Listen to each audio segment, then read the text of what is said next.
Edward stayed out. Once upon a time, there was a little engine called Edward. He lived in a shed with 5 other engines. They were all bigger than Edward and boasted about it. The driver won't choose you again, they said. He wants big, strong engines like us.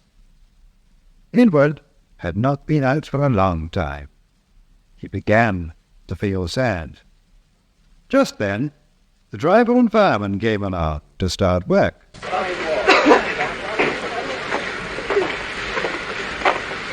The driver looked at Edward. "Why are you sad?" he asked. "Would you like to come out today?" "Yes, please," said Edward. So the fireman lit the fire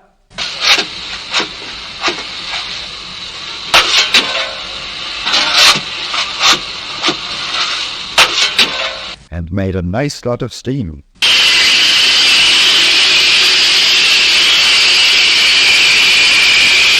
Then the driver pulled the lever, and Edward puffed away.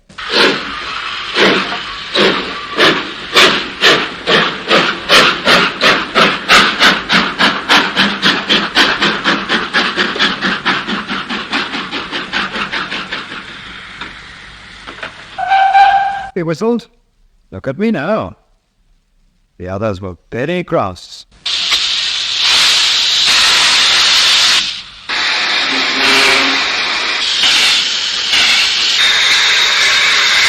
Being left behind. Away went Edward to get some coaches. "Be careful, Edward," said the coaches. "Don't bump and bang us like the other engines do."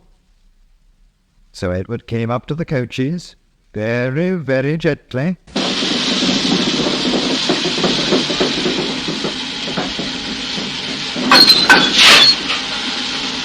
And the shunter fastened the coupling. "Thank you, Edward," said the coaches. "That was kind. We're glad you're taking us today." Then they went to the station.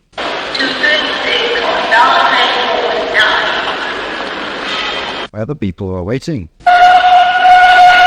Whistled Edward. "Get in quickly, please." So the people got in quickly. And Edward waited happily for the guard to blow his whistle and wave his green flag. He waited and waited. There was no whistle, no green flag. "Where is that guard?" Edward was getting anxious. The driver and fireman asked the station master, "Have you seen the guard?" "No," he said. They asked the porter, "Have you seen the guard?" "Yes, last night," said the porter. Edward began to get cross.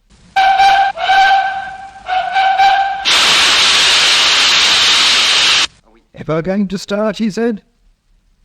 Just then a little boy shouted, "Here he comes!" There the guard was, running down the hill, with his flags in one hand and a sandwich in the other. He ran onto the platform, blew his whistle, and jumped into his van. Edward puffed off.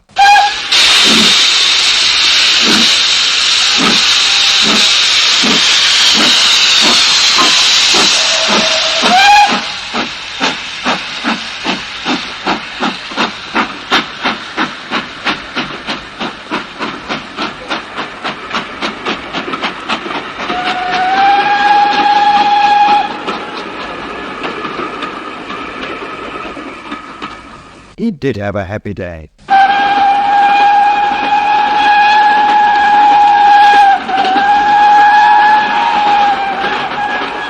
All the children ran to wave as he went past. Back here, kids.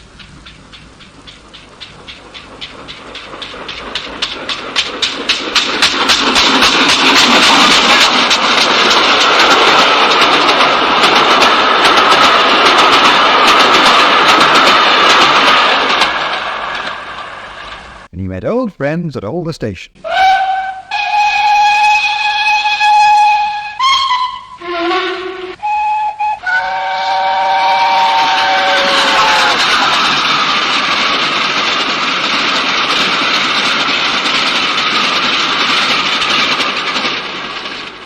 He worked so hard that the driver promised to take him out again next day. "I'm going out again tomorrow," he told the other engines that night in the shed. "What do you think of that?" But he didn't hear what they thought, for he was so tired and happy that he fell asleep at once.